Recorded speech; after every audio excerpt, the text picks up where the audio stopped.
I'm about to get a little serious here, and trigger warning, we'll be talking about suicide. Every 43 seconds, we lose someone to suicide. I created this mental health podcast in hopes that somebody out there that's thinking of taking their life will be impacted enough to stay even on the days that you feel like you can't anymore. And I've personally lost someone I loved to suicide.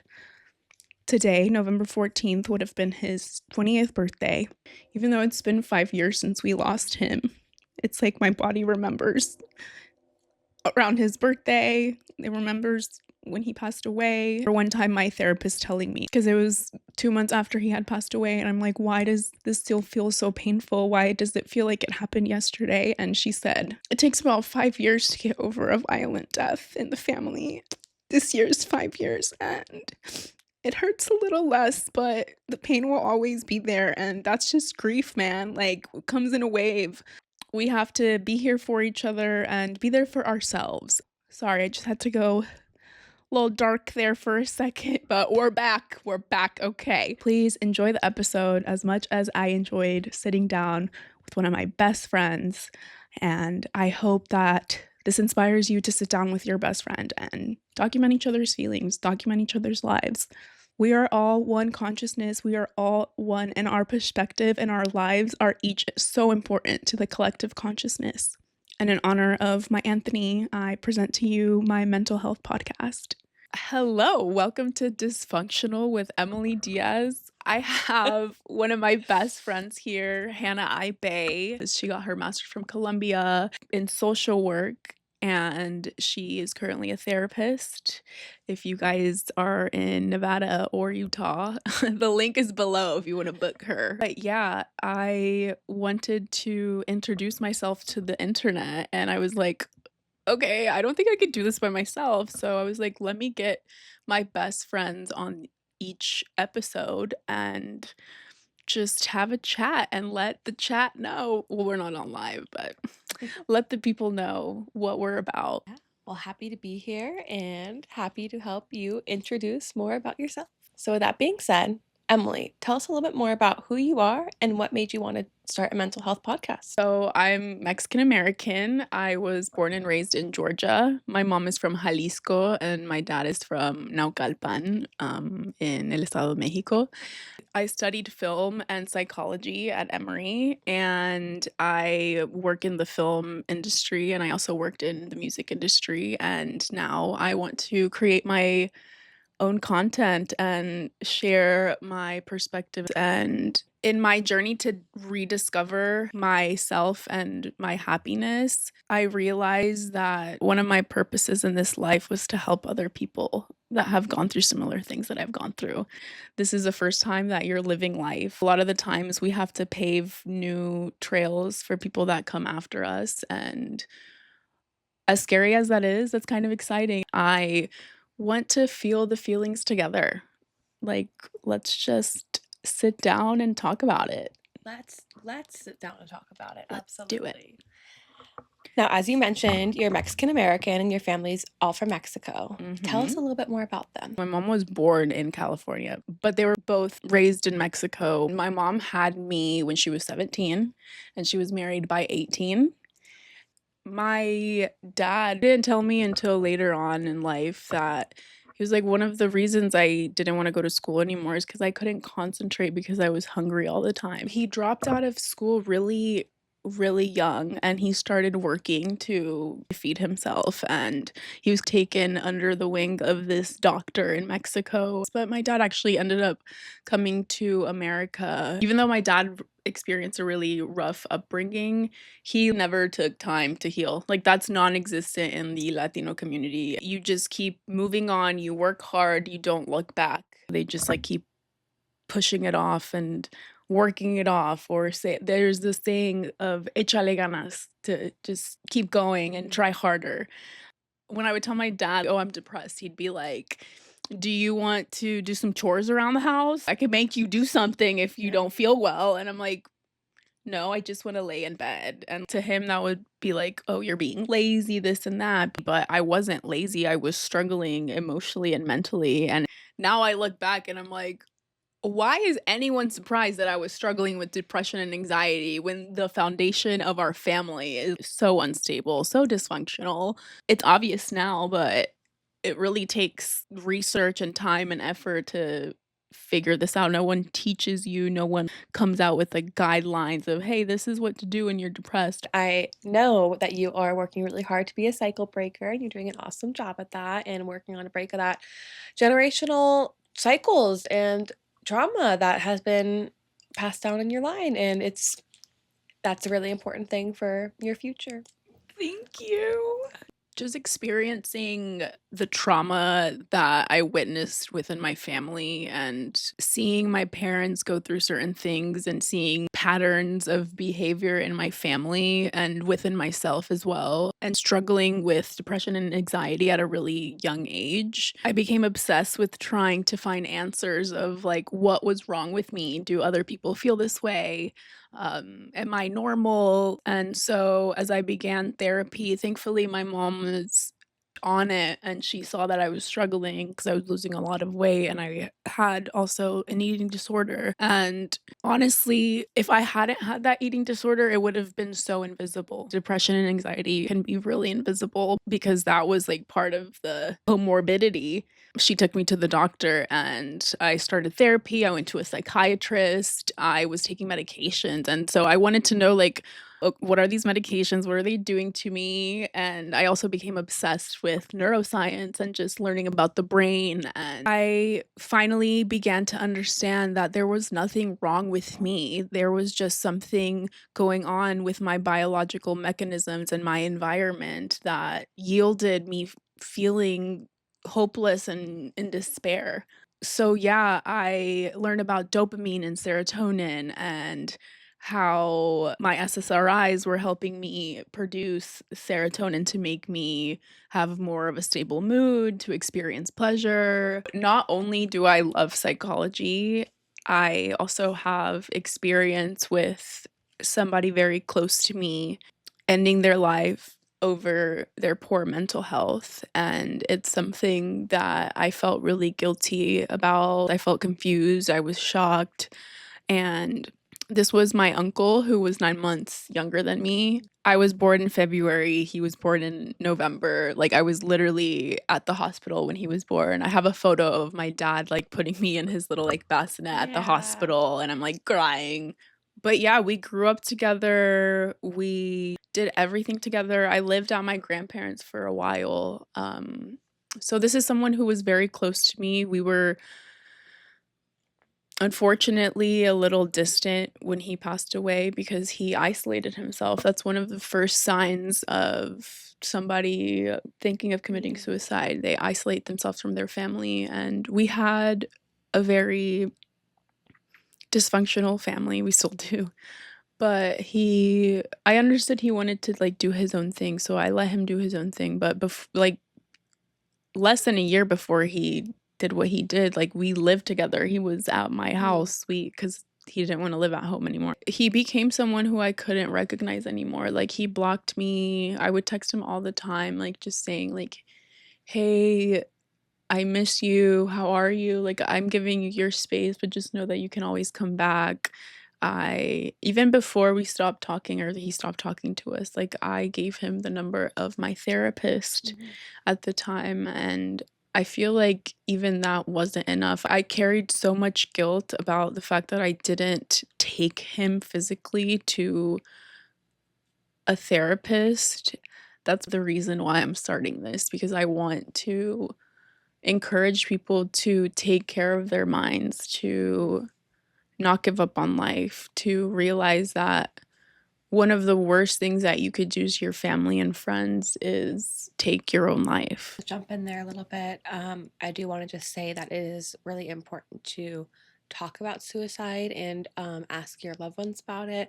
A lot of people think that mentioning suicide or bringing it up to other people is going to make somebody suicidal, and that is not the case, and that has been proven, and it is saving more lives by bringing it up in a serious manner to the people that you love. But also, at the end of the day, if somebody really wants to take their life, they're going to take their life. And as much you can beg and plead as much as you want, they're not going to change their mind if that's something they're really set on.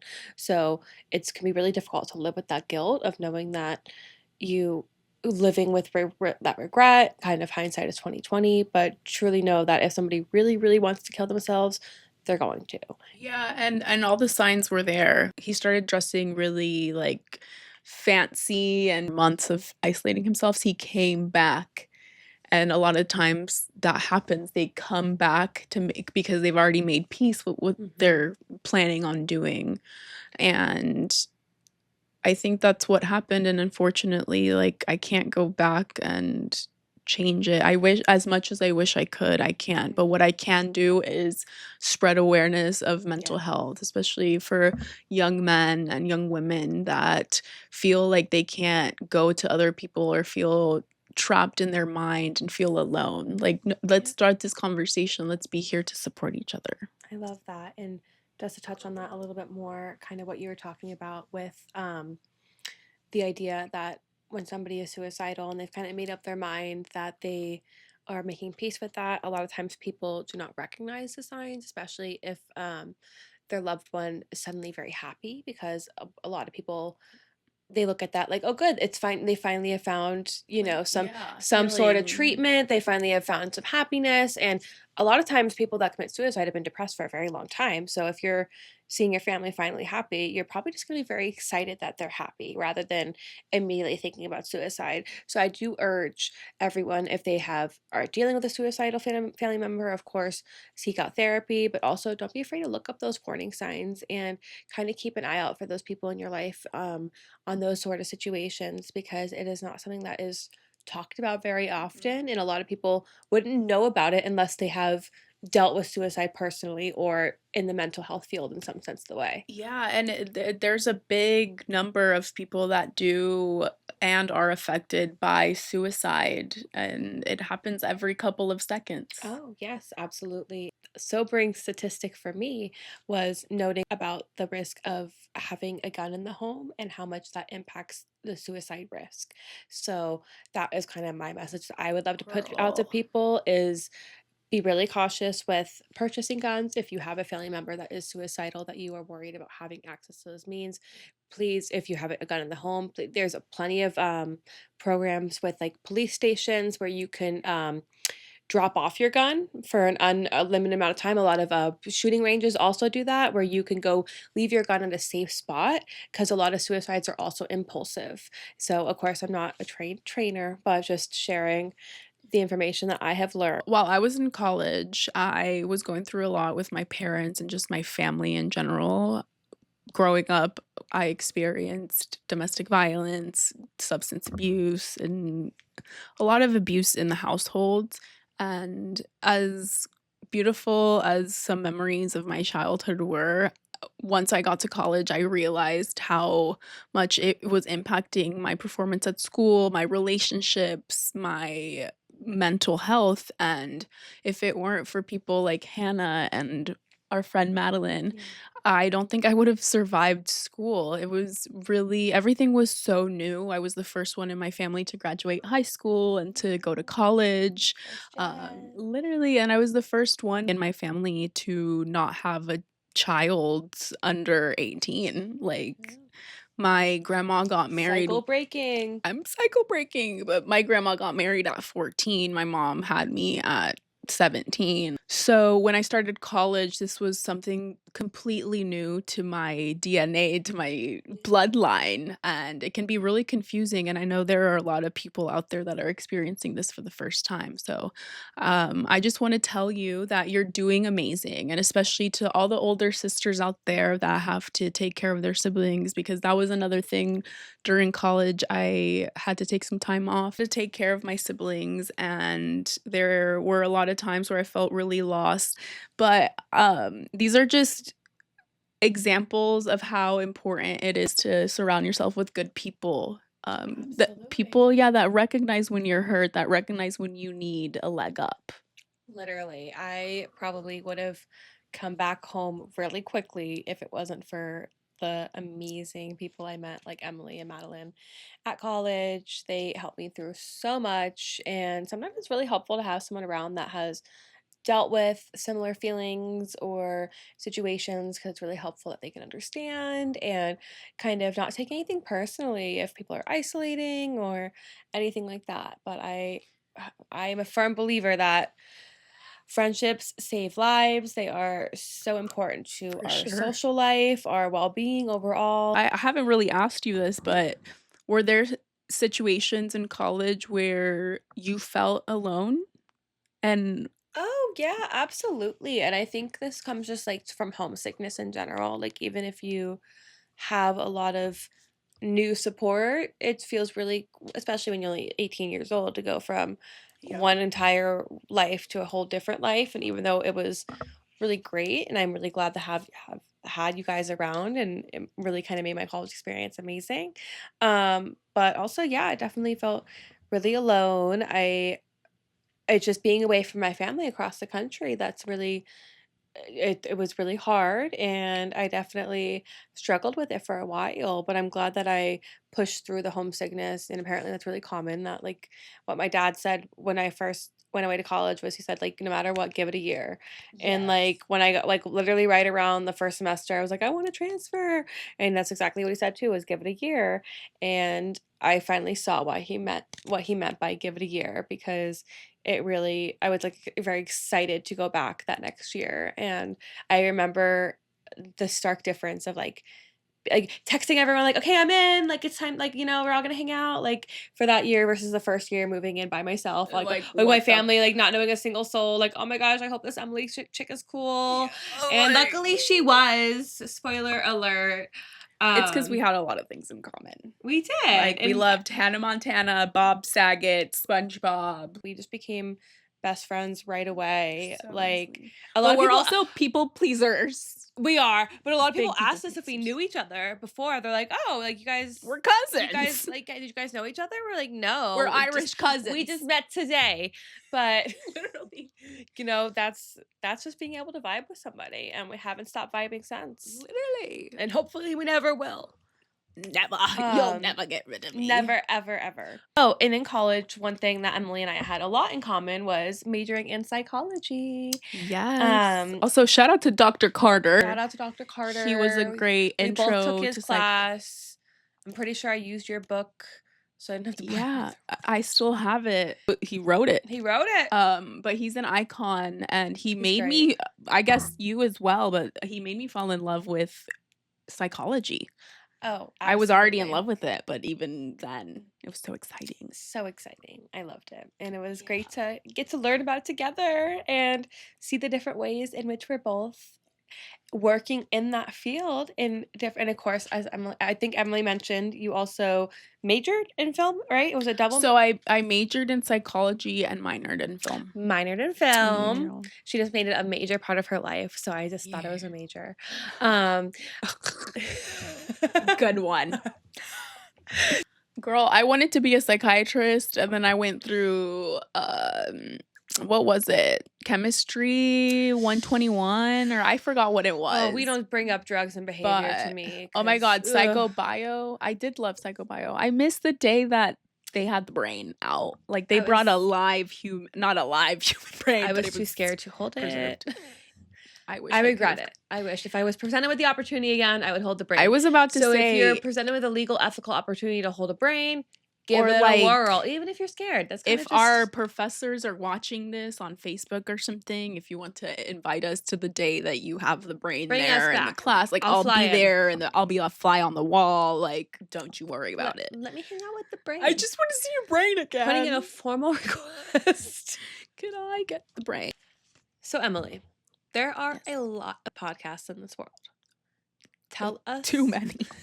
I'm sorry. Well, you there's guys. gotta be I'm one adding- more. I'm adding to it. Because this one's really like- good. Dysfunctional with Emily Diaz. There was a point in my life where I was like, God, why me? Like, why am I going through this? Me.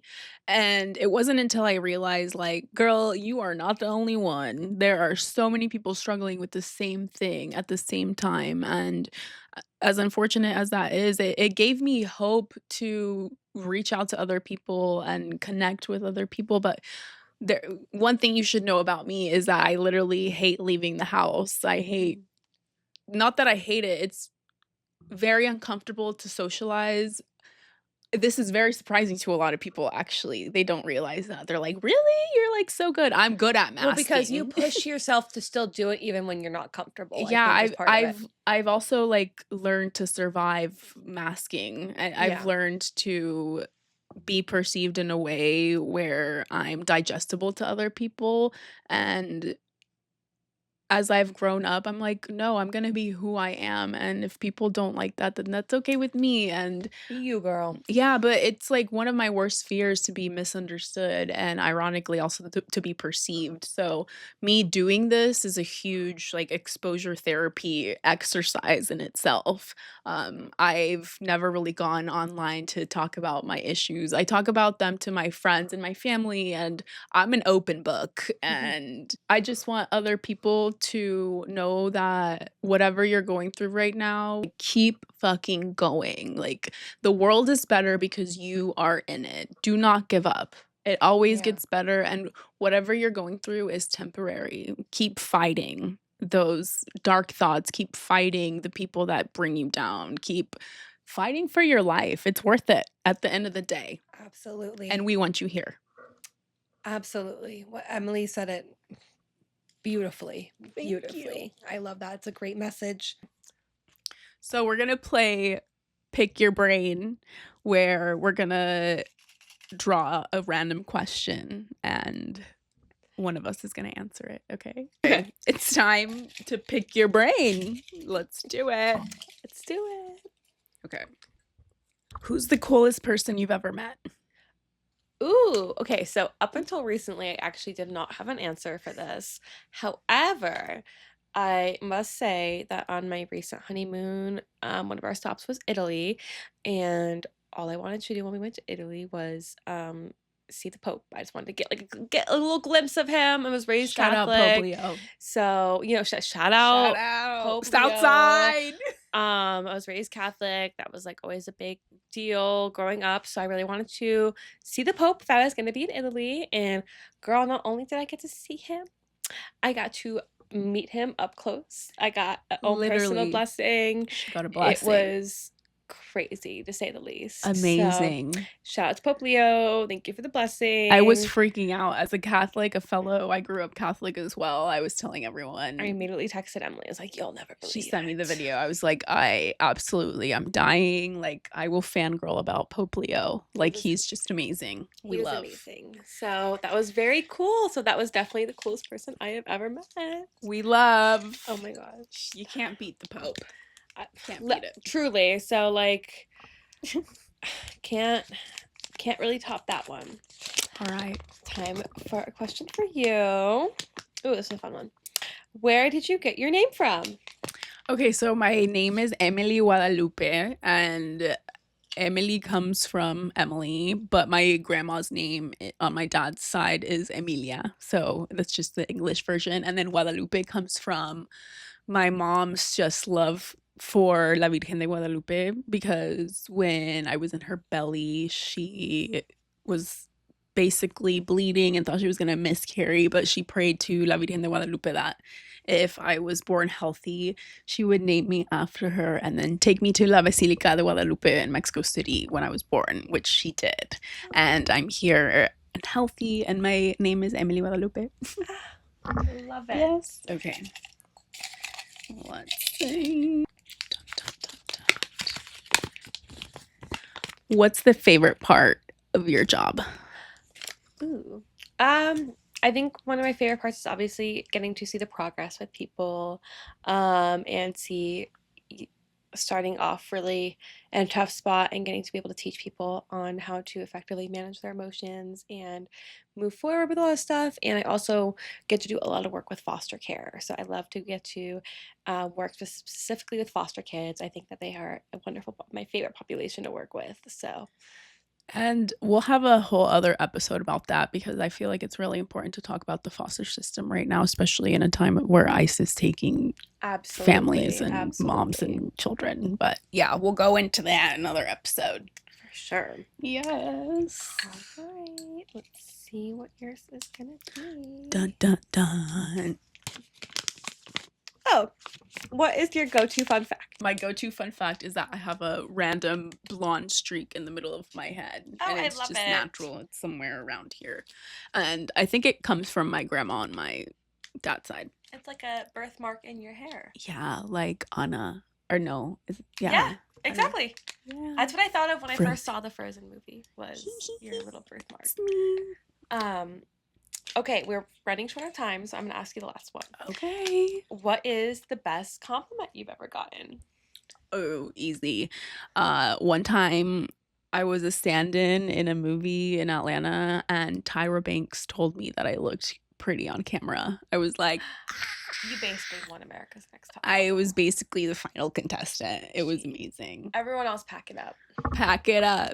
All right. What a cool Well, fun Hannah, fact. thank you so much for joining me and for introducing the world, or helping me introduce myself to the world. Thank you so much for having me. I hope to come back soon, and congrats on your first episode. Love you. Okay, guys, This has been dysfunctional. Oh, I just had a nip slip a little bit. Sorry, guys. This is not that kind of show.